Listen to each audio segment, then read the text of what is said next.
höre euch nicht. Ja, so will ich das haben. Kommt ruhig ein bisschen näher, keine Scheu, setzt euch ruhig gerne hier vorne hin. Hi, ich bin Julie, wir haben jetzt gleich ein Panel, geht um Equality im E-Sport und Gaming.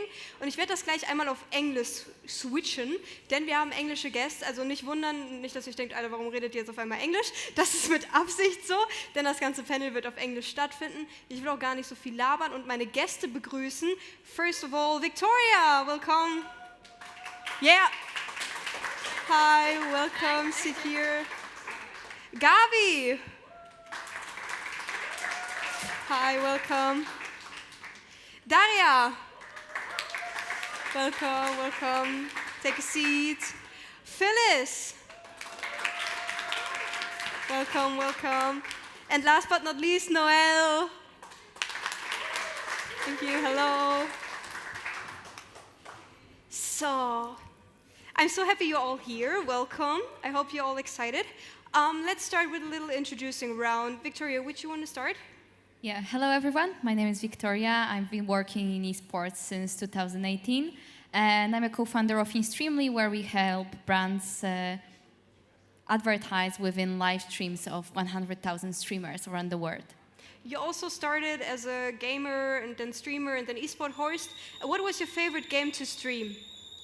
I streamed League of Legends, and let's be honest, nobody watched me for my gameplay. So I streamed to just have people to play with and have fun. Thank you. Gabi. Yeah, hi, my name is Gabi. I'm a brand strategy manager at Deutsche Telekom. And yeah, I'm from very beginning supporting the Equal Esports initiative. So from 2021, it was hell of the journey. Mm-hmm. So I'm really looking forward to our panel today. Did you also play games? Did you also a gamer? I was not a gamer, but when I was a teenager, I played a lot of Sims. Does it count? Of course it counts, of course. And Need for Speed Underground, and Mario Karts. Play until now on Nintendo Switch, so it's a lot of fun. Yeah. Yeah, thank you so much, Daria. Yes, my name is Daria, and I'm the CEO of the Polish esports organization called Devil's One. I've been doing it since 2019, and also I work in the gaming agency called All for One. How do you get into Devil's One? Can you tell me a bit about your journey into Devil's One? It was kind of random because I came to the Devil's One when the COVID started, and I lost my job in the marketing agency because of the budget cost. And so I came to Devil's One to work as a project manager at the very beginning, and then I got promotion. I became the CEO because obviously my boss probably thought that woman is maybe better at being a manager. Yeah, nice. Phyllis.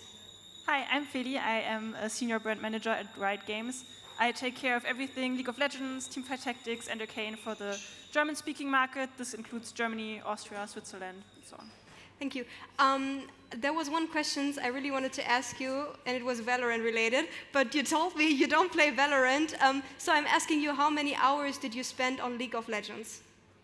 Do you know the... I don't know the exact number. It also spreads throughout multiple accounts over the years. I've been playing League for 12 years now, so it's been a while, but it's probably a couple thousands. Okay, thank you so much. Noëlle. Hi, yeah, my name is Noëlle. I'm working for Sony Europe, big company, so I will just skip my unit and the products I'm responsible for. But for the electronic part, and I'm leading the marketing of the DACH region. You told me about a LAN party you went to. Can you share the story with us? Yeah, so I'm always really passionate about gaming, but it has been, I think, 10 years that I wasn't at a LAN party. Last year I was at a LAN party, which was quite amazing. It was a B2B LAN party, and I was quite impressed. There were 4 ladies in the room, 4 ladies, and I was so embarrassed. I was like, oh my God, I didn't play, I don't know what to do, it will be a huge embarrassment. My brother actually taught me a little bit before what I have to do, and everyone was so nice and so welcoming, and they helped me. Also, of course, the male, because most of them were male, surprise. And yeah, it was such a great experience, and that's why I'm really happy to be here. Thank you so much. Thank you all. I think that's a good start for the discussion. How do you all experience equality through your journey? I mean, Victoria, you went from gaming to streaming to eSport house. How do you, now you're entrepreneur, how do you experience equality through your journey to all the stages? I'd say that I experience inequality both in a positive and negative way. So I always, when I worked in the esports organization, by the way, it was Devil's One before that was over, and we started extremely. I was the only girl for 40 men in the organization, and I always felt like an outcast, like in a sense when you walk into the kitchen, in the office and the conversation stops because people are joking about things that girls are not supposed to hear. Mm-hmm. And on the other hand, when I was a streamer, I was an esports host, I think I got more chances, more opportunities to be visible because I was unique. And it's the same in the startup world. I experienced the same things, people like overlooking me because I'm a girl and people noticing me because I stand out. So it's interesting because it has a minus and a plus side. In the end, I would love to be in a position where we don't need to have this panel at all. So I'd say overall, getting questions like how you feel as a woman gaming, as a woman in startups, feels like I'm talking for 50% of the population, and I shouldn't be doing that because it's just like a small part of me in a sense. Yeah, Daria, you're the CEO of Devil's One. You also have boys and girls teams. Can you tell me about the equality there? Was there always girls teams, or are they new? Can you tell me a bit about this? Yeah, so we have male teams from the very beginning, and as Devil's One, we always wanted to, scout for new young talents, and that was like mission for us. And since last year, we started to try something new with women divisions, and this year we've got League of Legends and Valorant teams that are just for women. So when I think about those divisions, it's easy for me to compare how they operate.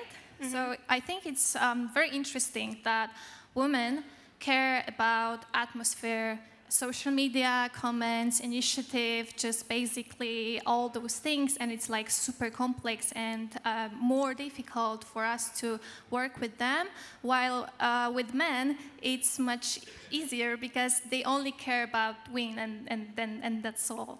Mm-hmm. So I think that could be something interesting about those things. Okay, thank you. Gabi, you are a brand manager at Deutsche Telekom. Can you tell me a bit about the initiative you're doing here, what Telekom is doing? Yeah, of course. So we started the initiative in 2021 together with our partners, Esports Player Foundation and ST Gaming, because we saw a big gap, right? So we have 34 million gamers in Germany, and when we look into gaming area, the split between women and men is basically 50-50, but then when we heard from our partners going into esports, the split looked a little bit different, right? So there are small small percentage of women there, and we thought it shouldn't be like this, right? So we wanted to support female and non-binary players from a Telekom side.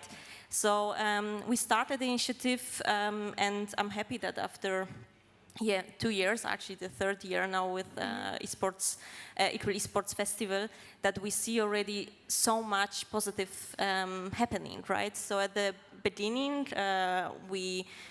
when we started the talent program, there were maybe I don't know, under 100 applications.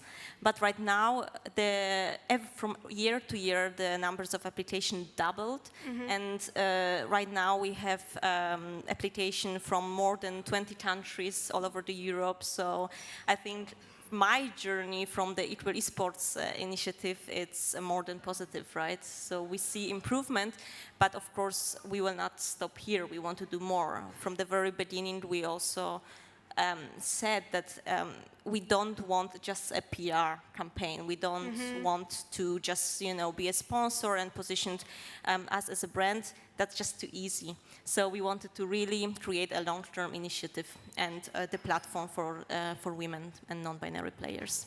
Yeah, but it's so cool to see the growth over the years. It's so cool, and I think it's going to be really far. Phyllis, you're senior brand manager at Riot Games. Can you also tell me a bit about your experience with equality? Also, the Equal Esports Cup is running now. What do you think is the impact of this? So I think we can all agree that the Equal Esports Cup is a great thing. I don't think there's anyone that can be different. And I think not only has a very positive effect from the brand side, but definitely it's all about the players, and we want players to have a space where they feel seen, where they have the opportunity to be themselves. And I feel like the Equal Esports Cup is a great, great experience that players can have there and be themselves and have a stage to be seen and a voice to be heard. I mean, they always had a voice to be heard, but now having a dedicated space for that where we can celebrate this, I think that's very great, not only from like Telekom and Riot side, but definitely the people that benefit most from it are the players, I hope. Yeah, Noëlle, you're working at Sony. Can you tell me a bit about the committee you're sitting in and how your journey is with equality? Yes, so we started to create a committee last year because we have full-time two-person for a whole Sony Europe working for diversity and all those equity themes, topics, whatever. And we decided it's because we're such a huge company, it's not enough to have only two full-time people sitting on those topics and wait for something to change.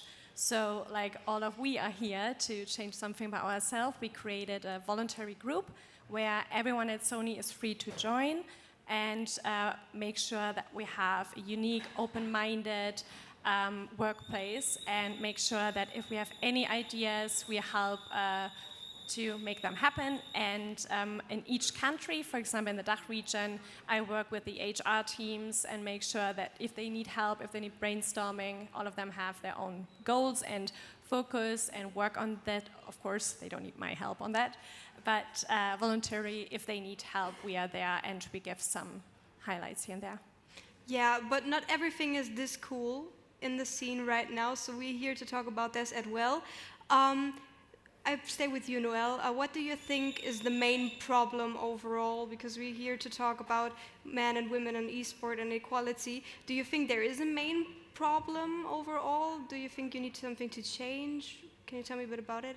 So from my point of view, I'm not working on a daily basis in esport. For me, it's more about my own experience in gaming. And why I stopped gaming, I think 10 or 15 years ago, was because I didn't really see much happening on a female basis. I was a passionate gamer. My brother, he did a lot of LAN parties. I joined them. I always felt welcome. But at the end, role models were missing. I was missing a female drive, something, not talking about equality, I was missing equity, like really something where I feel seen as a female. Talking about Gamescom, back in the days when I was in school, I was wearing a hoodie and sneakers, not too female, just to make sure I'm not too female for all the boys at the exhibition, because it makes them feel uncomfortable. So this is changing a lot. When I see in this room and also at every event, I'm really, really happy. I see people wearing how they feel comfortable. They dress up or they don't dress up. It's all, everyone can decide, even on the non-binary part, which is amazing if you look at all the talents. But we are still not there. So it needs to be continued. And I so feel the argument with, I don't want to be chosen because I'm the woman in the room, and then everyone asks me, so Noëlle, what does a woman say to this? And we talk for all the women, so it would be nice if everyone has the experience. The Equal Esports Cup is also a good thing to have these role models, right, Gabi? Was this a thing in mind while creating this cup? Yeah, so basically we created the cup to create even more awareness about the importance of the topic, because we can be in our bubble here, right? That everything is improving, but we are still not there yet. There are still women out there who are who don't use their names while gaming, who are basically try to hide behind the male nicknames, or they don't use the voice chat, right? Because they are afraid of hate speech. So I think we are not there yet. I can fully agree with you. And the club was another step to create even more awareness about this. So Phyllis, let's talk a bit about mixed teams. I heard it's really difficult to create a mixed team. Can you tell us a bit about it? I think this could be a whole panel by itself, so I'm trying to try and keep it very brief. In a perfect world, we would have mixed teams, and in a perfect world, we would create teams where and my colleague Adrian said it very well earlier today, where we just have the best players in the team, no matter who they are, if they're male, female, non-binary, it doesn't matter, just have the best players in their teams. Unfortunately, it's not that easy. Unfortunately, there's a long way to go. It is within teams to create the space, but also in different countries and different areas in the world, it is a bit harder. I don't want to go too much into that, but there's a lot of reasoning behind why they don't exist yet and challenges that people are facing in creating them. But I feel like initiatives like these are a very great start to kick these things off. And hopefully in a perfect world, one day we will have mixed teams and just the best players are in the teams no matter who they are. But it is not as easy in just saying, hey, why we just put like a female in a team. Also, again, what you said earlier, you don't want to be then in the team just because you're the female and you want to be the female spot. We just want to have the best players in the teams. So I want to follow up on that as well, because I very much agree that the environment is not helpful. And I have female teams, and they don't want to play against men because they are afraid of being laughed at. They don't even want to try, and it would be good for them to develop to play in mixed teams or something like that. But they just are afraid that it's gonna be. They're gonna get negative comments, and they will, unfortunately. And as much as I would love them to try, and because I know it's gonna be good for us, I can't force them, and I don't want to force them. So it's difficult. And I think in order for us to create a mixed team, we would have to make men and women feel like they can benefit from each other. And women that we have don't want to play with men because they feel that they're gonna ruin the atmosphere that they created, maybe put some pressure that they don't need during their matches. And men just feel that they don't have much to learn from women. And as I said before, they want to win. So if they feel like women can't help them achieve that, they just don't want to try as well. So I think that's the problem right now. Yeah, I want to add something because we had conversation before the panel, and Daria told me that her women teams don't want to play in open tournaments, only women ones. And my first idea was, why? They should play. They should just go play. Like, why are they afraid? And the second thought is that, of course, if they play and if they lose, and there are like 1,000 teams taking part, and they are the only female team, if 900 male teams lose, nobody says that males are bad at, men are bad at playing games. But if one female team loses, they all get all the hate in the world that female gamers are bad, etc. And it's, of course, like it would be awesome if they participated, if they took on the hate, like were able to go through it. But the second thought is, why are we expecting like 18-year-old girls to not only take the burden of competitive play, like it's a hard thing to do, to play competitively, but also to do this, they have to take on the burden of the hate, the comments, like why are we expecting them to just do it with a happy face instead of like not doing it? And then it's understandable why they don't want to play in those tournaments. And I think it's like a very hard situations because the first thought is, oh, why don't they just play? And I had this thought, the same thought. So if they get all those comments and they know how much of a burden is later, it's a very, very tricky thing. And I always had like difficult thoughts about whether we need women only or women and non-binary only tournaments versus open tournaments, but what Daria said like made me understand it more, that we really need it more than I thought so. Yeah, that's why from our side we focus at the very beginning on women and non-binary players to really create the safe spaces for them, to really give them opportunity to develop themselves, and we are offering not only in-game coaching sessions with, of course, with top coaches from our partner side, but also workshops on the mental health, which is so important when it comes to women and hate speech, and also nutrition and so on and so forth, to prepare them for this a little bit tough role, right? If hopefully in the future we will create the mixed teams, which should be our actually target, right? And we hope that creating them the safe spaces will create the role models for the future generation, that they don't have to face, or at least not that much, the problems which the players have right now. And if I might add, I think also a really important point is being humble. And I think in the nature of a woman, it's more if a question is there, do I think I can play in an esport team? First of all, I think a teenage boy would step up and would say, oh yeah, of course I can. And a teenage girl would say, I don't know whether I can. I will be, will wait a few years and whether I'm good enough or not. And there's not the braveness to really go in front. We had the same in our diversity committee, where we are mixed with male and female, and the question was who's going to be the leader of the team. And all of us were like, oh, we are really busy, and we just want to make sure it's the best choice. Perhaps someone has the most time. I think that was like a common thing where a male jumped up and were like, oh, I think I can do it. And I'm like, well, you have a more busier job than we have, but that's great. We will support you. That's fine. And afterwards, we had an open discussion, and we were like, oh, that's exactly the same what we have probably every day, and especially young boys and girls who wanna become an esports player. They have to be brave enough to step up the game and ask someone for support and to get a spot somewhere. So what advice would you maybe give younger girls? They want to work in the gaming industry and in esport, or want to start a career. Wiktoria, what advice would you maybe give them?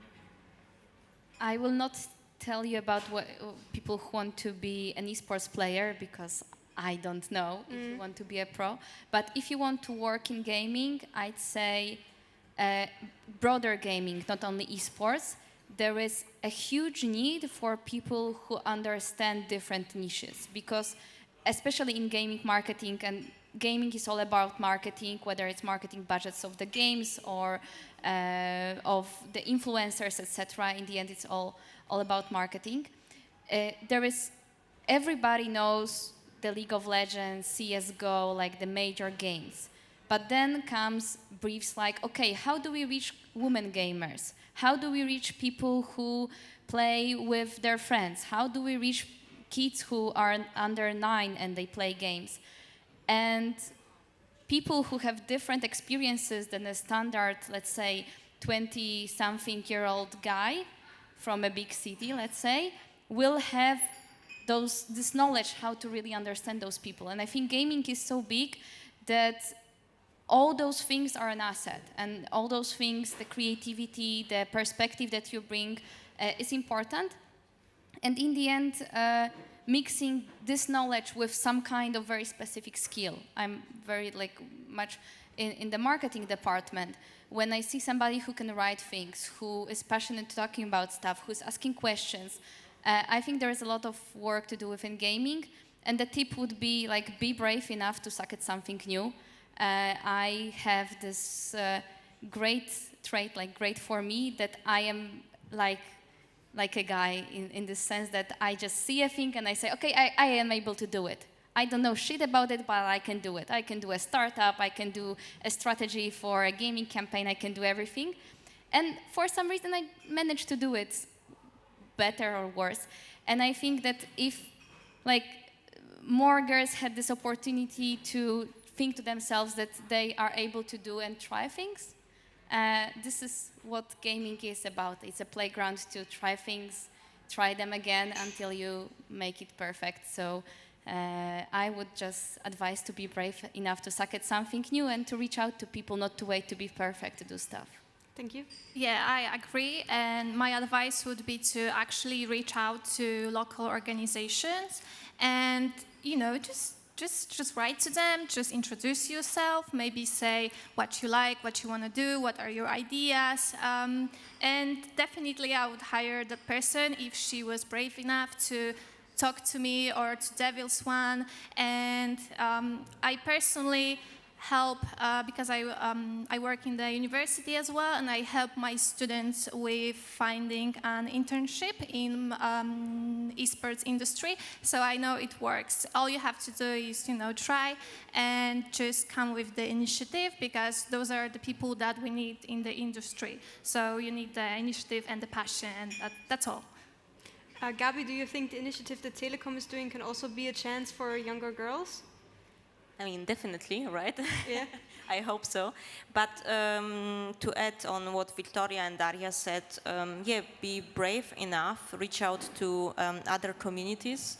And from my experience, when I talk to our talents from our program, it's really a highlight for them to meet during the physical boot camps, right? Because this is the place, there's a few days, they are together, they are exchanging on their experiences, maybe some hate speech or whatever, hate comments, but at least they have each other, right? So they can really, like, you know, how to say, see how the other are dealing with the situation. So I think the, you know, really good community around you who can maybe help to deal with you with the whole toxicity out there. I think it's very important. So yeah, definitely the initiative it's helping there too. Phyllis, do you have maybe something to add? What would your advice be? So my advice, I don't want to repeat everything that has been said, Yeah. so coming up with a new one. I think the best thing that you can do if you want to work in esports or gaming, just connect with as many people as you can and talk to everyone that you meet, and add everyone. And I know it can be very intimidating at first and you feel like, oh, I'm going to be annoying. Or if you are like on platforms like LinkedIn or Twitter, it's very intimidating going into someone's DMs and be like, hey, this is me. But it helps so much. And most people, almost everyone I know, is always very welcome to help them and add them and give advice or look over something if they have a specific request or something. So everyone is always very helpful, and just connect and talk to as many people as you can, and having these connections in the long run will make things so much easier. So, you want to add something? Sorry, yeah, I just wanted to add, and working for an international company, I can definitely also say it's the time to be brave.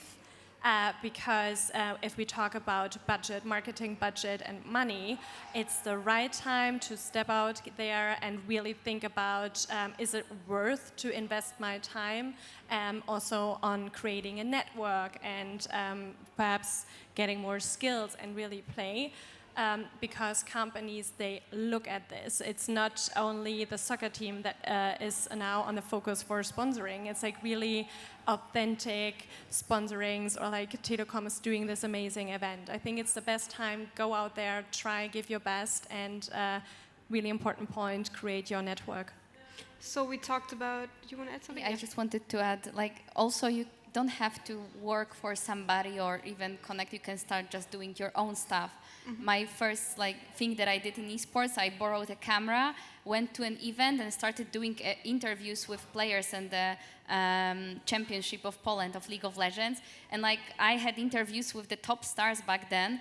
And they just agreed, and I posted them, and people noticed me. I didn't pursue this career, but you can do it on your own. You don't have to wait for somebody to invite you, to connect with you, to anything. You can just start doing your own thing, and people will also appreciate the passion that you bring. So we talked about girls not using the voice chat in-game or hiding their real name or hate speech even. Do you think, also Noëlle, like big companies like Sony can change something, have something in mind? Also the committee you're in, what do you think we should change that girls are a bit braver to show themselves and to say, hi, here I am? Well, I think talking about Sony as a corporation group. There's Sony Music, there's Sony Interactive Entertainment, Sony Pictures, Sony Electronics, and so much more. So I personally say I think such a brand and company is highly responsible to create a safe space, doesn't matter where, because we work with students, we work with also well-educated adults who have a little bit of work experience. And well, we can't change hate speech, but what we can make sure is, first of all, make sure that people can, doesn't matter non-binary or female, male, whether you can handle hate speech and how to react to it, and make sure that if there are any restrictions, and that what we are also working on in social media, what can we do? Because right now social media is such an open space, right? There are no rules, and of course you sign in and then you get this little PDF where the rules are be nice to each other. We are a community here, love, peace and harmony, but at the end you have to really send in someone is behaving in a bad way and then someone reacts. So I think we had a really well discussion with Mita about it, and just make sure as a big company, everyone I talk to always make sure that we have this on our plate, and if we can do something, we have to do something. So let me add on this one, because Deutsche Telekom is the same as Sony. It's a big corporation. We are driving the corporate responsibility in and out, right? So Deutsche Telekom started a few years ago a big campaign, anti-hate speech, focusing on the hate comments in the internet, and we were really shocked how many hate comments out there. And actually, that this is basically the confirmation also in the esports and gaming that actually women are more dealing with this challenge. So we started to create awareness also about this. It was before Equal Esports initiative, it was 3 years ago. This year, so basically every year we are focusing on this topic, and we have a big campaign in the internet, in the TV, really trying to make people aware of this, and that they are not alone, because the study shows that basically the hate comments are actually only 5%. They are just very, very loud, right? Mm-hmm. But the 95%, it's a little bit quiet, but just be brave and stand against this, because we are in the majority. Yeah, and also if you talk about create or think about what you consume, and I think if you, I can just give an advice, if you think about when you're using social media, the algorithm will learn about what you do, so just make sure, have your own filter. Create around you a cheerful community, I would say, also in consuming social media and about consuming brands, etc. So also a little advice. So Daria, how is it for you? Do you think you can do something to change it, or what should everyone do to change this hate speech and stuff? Is there something we can do? Well, inside my company, so I started with the company. Yeah. I try to surround myself with the people with the same vision, not necessarily women, but also I try to recruit as many women as possible. But I also used to ask during recruitation about what do you think about women in esports, and some men were not just thinking about their answers, and I just knew that they are not gonna fit our vision. So yeah, that's the most important thing. That I work with people that share my vision. And regarding social media, we deal with a lot of hate as well, especially when we put some posts about our divisions, because people are still gonna put some negative comments on it, and it's difficult to do something about it. But we are trying to, educate the community anyway, like just trying to explain what we are doing, how we are doing, what are our goals, why do we need female teams and female tournaments, and just focus on the things that are important. And maybe there will be comments that are about hate, but there will be still some people that maybe will learn something from it. Phyllis, how was it for you at Riot? Can you tell us a bit about it? So at Riot, I am part of a very, very great team. We are almost only females, which is amazing to see. And people would not expect that when they hear Riot, that we are almost an only female team. And I think it's great. And we work very well together. So I love that part about Riot. We also have D&I programs and other things where we, within Riot, do a lot of things to support women and non-binary people in Riot. So I think we do that part very well. When looking into our games, there are issues and we are aware. I think as a publisher, there's only so much you can do. But I feel like also, of course, a lot of responsibility is with the communities. Gabi already said it. There's a lot of percentage of people that are very nice in game. They have a great experience. It's a very small percentage of people who are not so nice in the games. And the first thing people do when they have a bad game is they go on social media and rant about it. Little people go on social media like, this was a very great game, I had the time of my life, this was amazing. Please do that if you have good games. So I feel like it's part within the responsibility of a publisher, but also, of course, a responsibility within the community. Be nice to each other and just try to make the best out of the games that you're in and respect other people. Yeah, and just I think also positive communication is what we should do or establish in every way, whether it's personal or on a business side. So that's a really, really good one. So Wiktoria, you were a streamer before.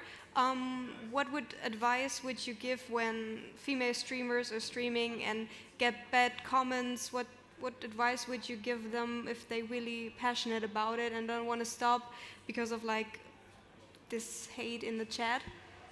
Yeah, I'd say that the myth that Twitch chat is very offensive and it's problematic, it's a myth in the sense that in the end, if you are a content creator, I feel like you are responsible for the community that you create. So if you allow certain behavior, this behavior will just grow and will become persistent. And when I streamed, of course, I was a small streamer, so I might be wrong about that.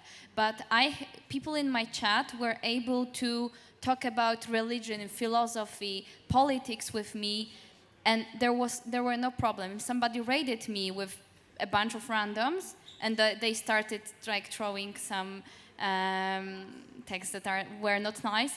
People in my chats like easily pacified them. But from the start, I was very, very strict about banning people who were saying not nice things, not putting up with it, even if it meant like a lower viewer count.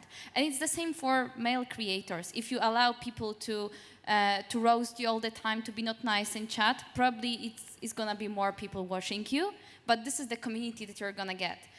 So the same way with social media, you are curating your social media feed and you are curating your community. And of course, there's gonna be more comments. There's gonna be comments that you sometimes are taught to ignore. Like you are taught to laugh at those comments instead of being angry at them and banning them altogether. I think you just should, if you can, just be very strict, and your community will be the people who support you, who understand you, who are aligned with your values. So this is what I did. This is what we also do in our company. This is how we also work with streamers who earn via InStreamly. If they have a hateful chat, they are hateful, they quickly just don't get access to brands, and more brands are requesting to be only visible on streams, even like those small streamers that have 20 or 30 viewers, but they have to have a good community. So in the end, like you are winning both ways. Thank you. Are there maybe questions from you guys? Do you want to add something? Do you want to ask something? Is there anyone who wants to ask something, but then I tell the next question? Yeah, maybe later you just it's this tell moment me. like in class where Yeah, you can just say, hi, I have to say something. So we are also here to change something about that hate speech and the stuff we talked about. Let's start with Gabi. What can you tell us? Is there going to be a volume 4 of this event? What can you tell us about the future? What is the initiative doing in the future? What can you share? So our wish is, of course, to continue with the initiative. So we didn't, as I mentioned, we didn't start this just to have 1-2 years of campaign and that's it. It's a long-term initiative. I cannot share it will be volume 4 in Cologne, volume 4 in Berlin or whatever. What I can basically ensure that we will not stop our support for the gaming and esports environment, and we will not stop to fight the hate speech as the Deutsche Telekom. So because we want to be there for our young generation, for the society, as a brand, as a trusted companion for everyone. Daria, how is it for you? What are the next project? What are you doing to change a bit something? Can you share? Yeah, I didn't say I think that there's like huge lack of tournaments, especially in League of Legends in Poland, like local ones.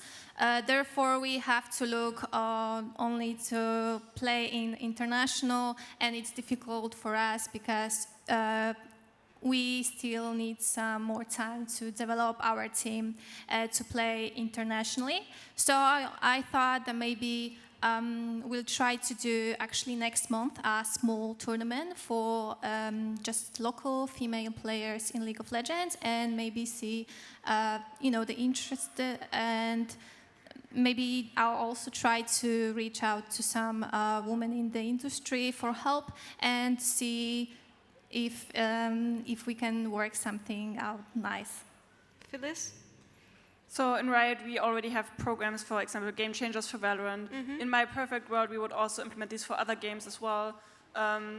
But as of right now, I'm very, very happy that we have initiatives like these. And as Gabi said, I really hope that we can support and continue to work on this and progress this even further and make this even bigger. And maybe in a perfect world, at one point, don't need events and situations like this anymore. But as of right now, for the next years, I really hope we can, as Riot, support initiatives like these, no matter on like local or global scale, to make people feel seen and give them a space to play. Next me. Yeah, so as I said, we have, of course, in each group, Sony Music, Sony Pictures, Sony Electronics, some campaigns already and a lot of initiatives. But what we did, and this is seriously thankfully to this panel talk, I had a lot of discussions to the responsible people in each company. And we have a roundtable every quarter where we sit together and just discuss topics that are coming up. And this is now on our plate, esport and female gaming in general. So luckily, this is something we will start to talk about and how we can support this with the whole family. I don't know whether and what it will be exactly, but it is a start. And I'm working now since, I would say, a year, talk to a lot of esport teams and try to support where I can. So on my personal note, I think it's a great start that we all sit here together and talking about network. Now we know each other, and perhaps something will be created out of this round. Let's see. Wiktoria? Yeah, I wanted that because I think for the future, because we were discussing like the current games, the current ecosystem, there's one more underlying thing that we can do. You can think that the most popular games in the world were made by men for men, in a sense that mostly male developer teams were doing things that they find cool. And there are numerous studies that women find different things in game cool. For example, we prefer fantasy games over sci-fi games. We prefer different motivation, sometimes less about competition. And of course, we play those games. Like, I love League of Legends, I love those games. But for the past 15 years, the synonym of a game for a girl was The Sims, and then nothing.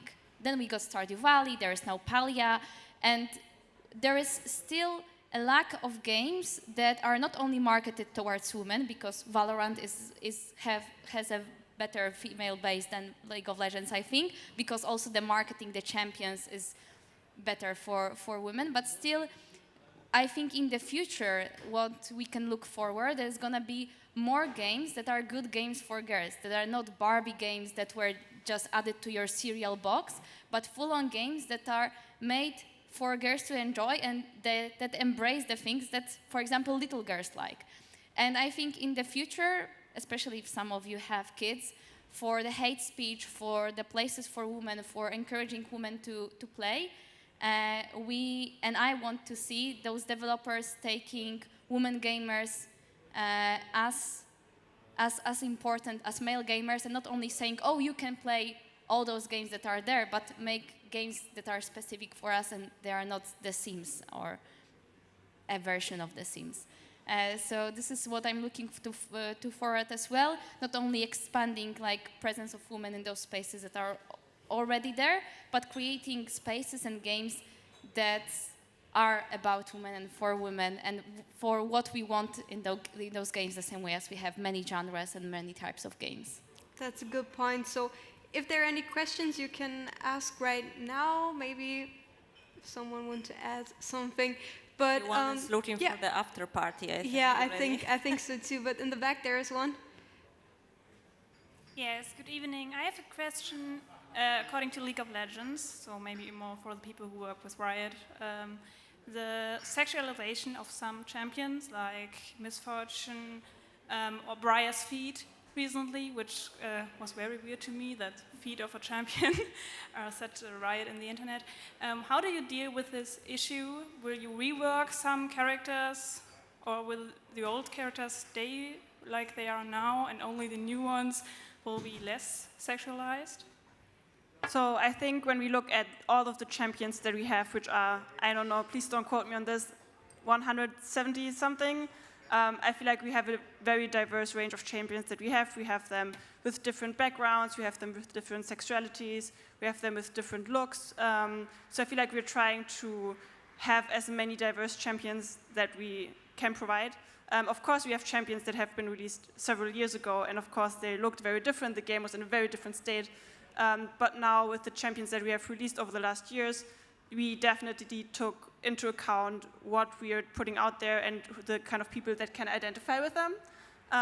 There are definitely champions that are going to be reworked, but there probably will not be the case where every single champion is going to have a rework. Some players even like specific things about these champions and find them very cool. So I feel like it should be a mix between creating new champions that definitely resonate with the communities and the players that are playing them, and every player has a champion that they can feel connected to and feel seen when they look at them. On the other side, I feel like having those OG champions that are a bit buggy, they look a bit weird, they have like weird feet and look very strange compared to the new ones, I feel like that also gives kind of a charm to the game. I hope this answers your question. Is there another question everywhere? Okay. Oh, up there, in the back. Hi, so that's a question for everyone. I think, like, do you have maybe advice for individual persons or for like small local orgs, what they can do? Like, you're talking from the point of big companies, but what can like individuals or local orgs do to like help promote or help step up the equality game in esports from their point of view? I think the first step is be part of this, right? So attend this kind of events, be part of the community and spread the awareness about the problematic which we have still right now. So I think be part of this, speak up and exchange, basically if you are facing hate speech or you know of somebody from your friends and your environment is facing this, so talk to them, right, about how it's important to step up when it comes to the hate speech. And in general, I think every single person can support the equality and diversity, the positive, I would say, mindset in the own environment. And even a small sign of support helps. I still remember a girl on an event that I met in a toilet, and she said, "Oh, I saw your interview on Facebook. It was a really good interview." And it was one of the few compliments that I got back then, and I still carry this memory with me. So if you see somebody doing something that you think is good, give them even a small comment that this is good, this is great, you are noticing it, because especially when there is a lot of hate, even those small words of encouragement that everybody can do make a really, really big difference. Yes, and I can definitely admit to that. Well, as a not as a big company, but as Noëlle. I met also a girl from an eSport team in a bathroom, and she didn't have a good day, I would put it that way, about some experience she made that day. And I didn't know her, and we just had a nice chat about her perfume, and we were just laughing and had a great day. And afterwards now, we are going on a regular basis to dinner, and we are, I would say, really close. And she said exactly the same. It's about having a cheerful community, and it doesn't matter whether you are just meeting someone on a hallway or meeting someone here. Try to connect, try to be, to reach out and just raise your hand and be like, I'm there if you need help. It's not perhaps today, it's perhaps in a week, it's perhaps in a year. We all change. Perhaps we will be in a different company, in a different position, and there will be a day, and we are all there for each other. Supporting each other is a big thing there. So thank you so much for being part of the panel. You're still here and you're open for questions, right? So if you have any questions, just come up to the girls and ask them. Thank you so much for being here. Thank you for the panel. I hope you enjoyed it. Thank you so much. And this is the end. Thank you. Thank you.